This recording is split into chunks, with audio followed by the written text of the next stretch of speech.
अगर हम बात करें भारत की आज़ादी या उससे जुड़े संघर्षों की, तो कहीं ना कहीं हमारी जुबान पर नेताजी समेत अन्य स्वतंत्रता सेनानी जैसे गांधी जी, भगत सिंह, रानी लक्ष्मीबाई, चंद्रशेखर आज़ाद और भी ना जाने कितने अन्य वीरों का नाम आना लाजमी है, क्योंकि इन्हीं की बदौलत आज हमारी मातृभूमि बिना किसी हुकूमत या आदेश के दुनिया भर के कई विकसित देशों से बराबरी कर पा रही है, जिसका श्रेय पूरे दिल और सम्मान से इन्हीं वीरों को जाता है।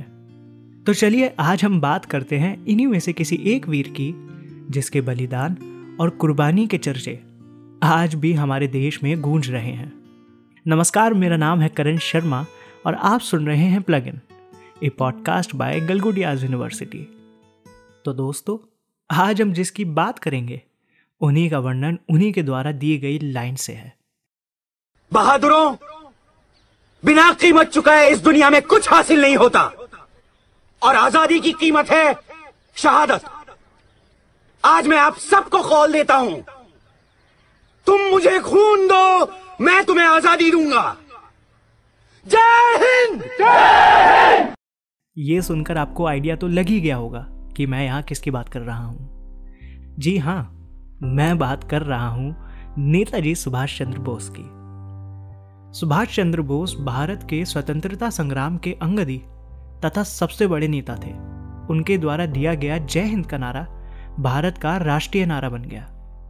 ओडिशा के बंगाली परिवार में जन्मे सुभाष चंद्र बोस एक संपूर्ण परिवार से थे। उनका जन्म 23 जनवरी 1897 में हुआ था। इनके जन्मदिन को पराक्रम दिवस के रूप में सम्मानित किया जाता है। इनके पिता जानकीनाथ कटक के एक मशहूर और सफल वकील थे, जिन्हें राय बहादुर नाम की उपाधि दी गई थी। सुभाष चंद्र बोस के मन में देश प्रेम, स्वाभिमान और साहस की भावना बचपन से ही बड़ी प्रबल थी। वैसे तो नेताजी ने कई अंग्रेजों का विरोध किया था, लेकिन इनके द्वारा अंग्रेजों के खिलाफ जंग की शुरुआत उनके कॉलेज में हुई थी, कलकत्ता के प्रेसिडेंसी कॉलेज, जहां एक अंग्रेजी प्रोफेसर द्वारा भारत को सताए जाने पर नेताजी बहुत विरोध करते थे। उस समय जातिवाद का मुद्दा बहुत उठाया गया था।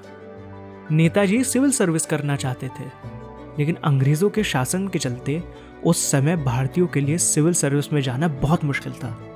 तब उनके पिता ने इंडियन सिविल सर्विस की तैयारी के लिए उन्हें इंग्लैंड भेज दिया। उस परीक्षा में नेताजी ने चौथा स्थान प्राप्त किया। नेताजी स्वामी विवेकानंद को अपना गुरु मानते थे। वो उनके द्वारा की गई बातों का बहुत अनुसरण करते थे। नेताजी के मन में देश के प्रति प्रेम बहुत था।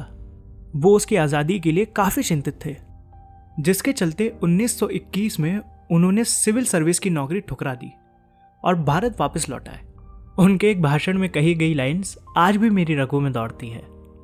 विचार व्यक्ति को कार्य करने का धरातल प्रदान करता है।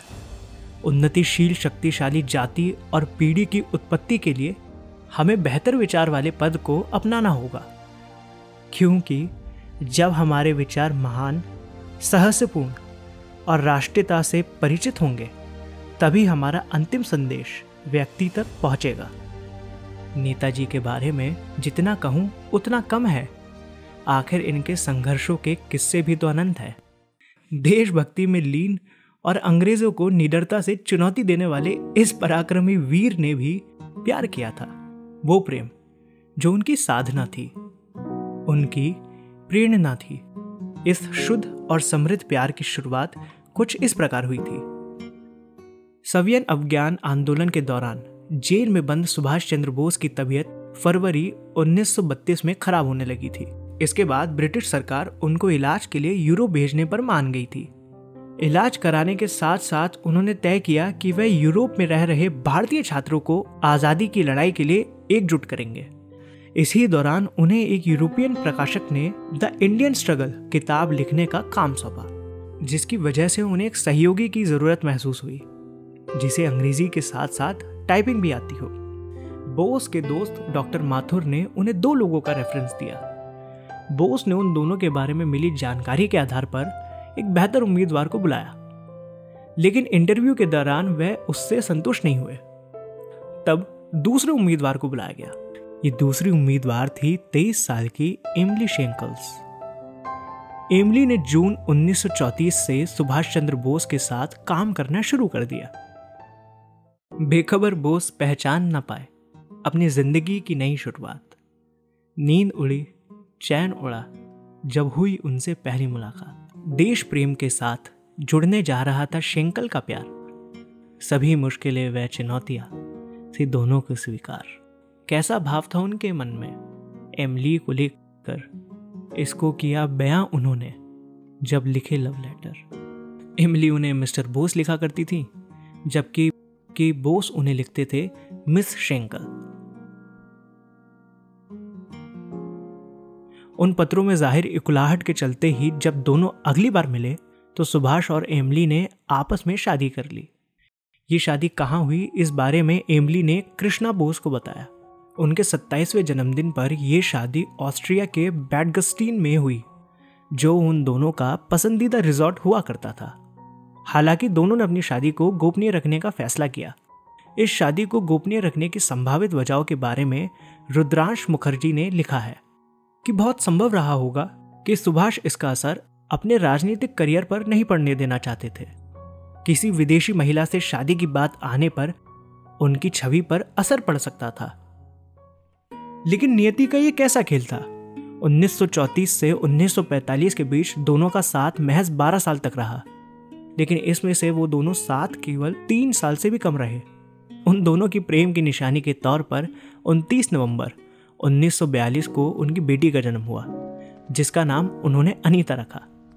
दिसंबर 1942 में बोस की उनकी बेटी से आखिरी मुलाकात थी। इसके बाद सुभाष चंद्र बोस उस मिशन पर निकल जाते हैं जहां से वो फिर कभी एमिली और अनीता के पास लौटकर नहीं आ पाए। सुभाष चंद्र बोस ने जिस गोपनीयता के साथ अपने रिश्ते की भनक दुनिया को नहीं लगने दी, ठीक उसी तरह एमिली ने उनकी मर्यादा को पूरी तरह से निभाया। ये थी सुभाष चंद्र बोस की अमर प्रेम कहानी। इससे एक बात तो साफ देखने को मिली कि अगर देश प्रेमी बनना है तो सभी प्रेम से ऊपर देश प्रेम को स्थान दे, क्योंकि ये वो मातृभूमि है जिसने 200 साल अंग्रेजों की हुकूमत में तिल तिल अपने आप को रोज मरते हुए देखा है। लेकिन इस मातृभूमि पर ऐसे कई वीर हैं जिन्होंने अपना पूरा जीवन कष्ट, संघर्ष और योगदान से व्यतीत कर हर हालत में देश को उनकी हुकूमत से बरी किया। इन सभी बलिदान को दिल से सलाम। नेताजी की मृत्यु 18 अगस्त 1945 को बैंकॉक से टोक्यो जा रहे विमान दुर्घटना में हुई। लेकिन कुछ इतिहासकारों का मानना है कि जब नेताजी ने जापान और जर्मनी से सहायता लेने का प्रयास किया तो ब्रिटिश सरकार ने अपने गुप्तचरों को 1941 में उन्हें खत्म करने का आदेश दिया। लेकिन इस महान मूल मंत्र को जन जन तक पहुंचाने वाले नेताजी की मौत का रहस्य आज तक बरकरार है। इसी के साथ आज के लिए बस इतना ही। बहुत जल्द फिर मुलाकात होगी आपसे। तब तक के लिए सुनते रहिए plug in, a podcast by Galgotias university.